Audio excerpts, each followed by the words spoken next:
এবার কোষ পর্দার গঠন। কোষ পর্দার গঠনে আমরা এটা এমনি দেখা তো অত সহজ না।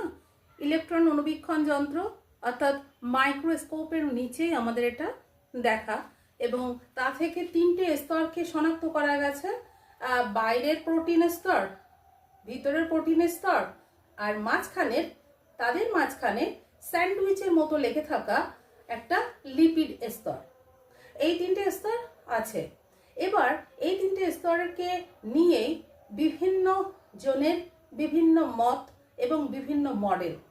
চলো সেই মডেলগুলো নিয়েই এবার আলোচনা।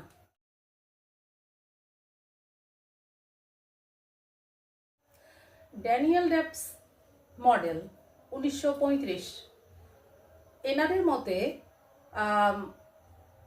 বাইরে আর ভিতরে যেমন বলার তেমনই প্রোটিন স্তর আছে, এবং মাঝখানে দ্বিস্তরিক লিপিড স্তর, অর্থাৎ 2টো লিপিড স্তর মাঝখানে আছে, আর বাইরে একটা প্রোটিন স্তর, ভিতরে একটা প্রোটিন স্তর। 2 নম্বর, রবার্টসনের একক পর্দা model, unit membrane model of Robertson.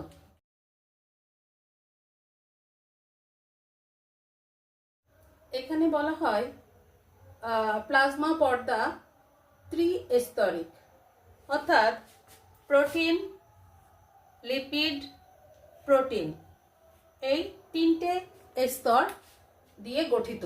এখানে এই প্রোটিন স্তর দুটি জলাকর্ষী অর্থাৎ হাইড্রোফিলিক, আর জল বিকর্ষী হচ্ছে এই লিপিড স্তরটি, এটা হাইড্রোফোবিক।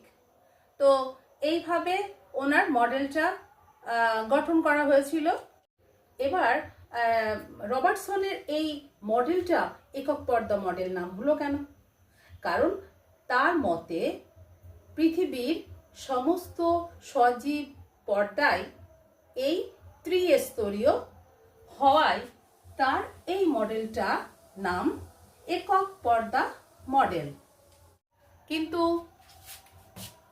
সর্বজন গ্রাহ্য যে মডেল সেটা হলো সিঙ্গার ও নিকলসনের সৃষ্ট মডেল 1972-এর।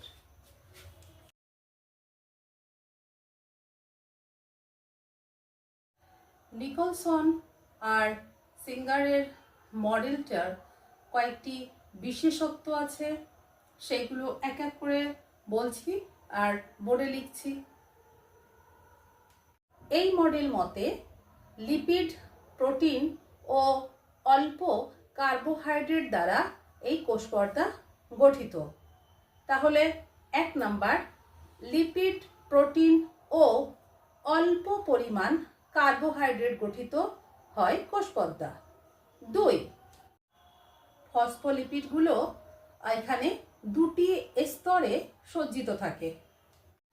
এখানে ফসফোলিপিডের মস্তক হবে জলাকর্ষী বা হাইড্রোফিলিক, আর পুচ্ছ অংশটা হবে জল বিকর্ষী বা hydrophobic.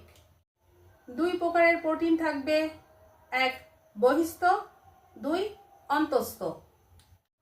5 number, trans membrane protein, যেখানে প্রোটিনগুলো অন্তস্থ হওয়া সত্ত্বেও কোষ পর্দাকে ভেদ করে বাইরের দিকে অবস্থান করে। এটাকে বলা হয় ট্রান্স মেমব্রেন প্রোটিন।